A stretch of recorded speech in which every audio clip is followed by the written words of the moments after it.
This is how you bypass a carbon monoxide detector on a Predator 3500. This is the newest model they have out right now, 2023. 2023 model. Disconnect these,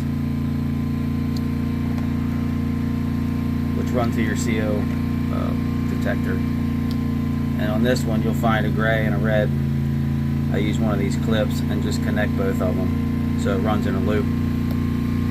And then tape the ends of these so that nothing can get in there, like condensation water, even, I don't know, whatever, so it can't short out.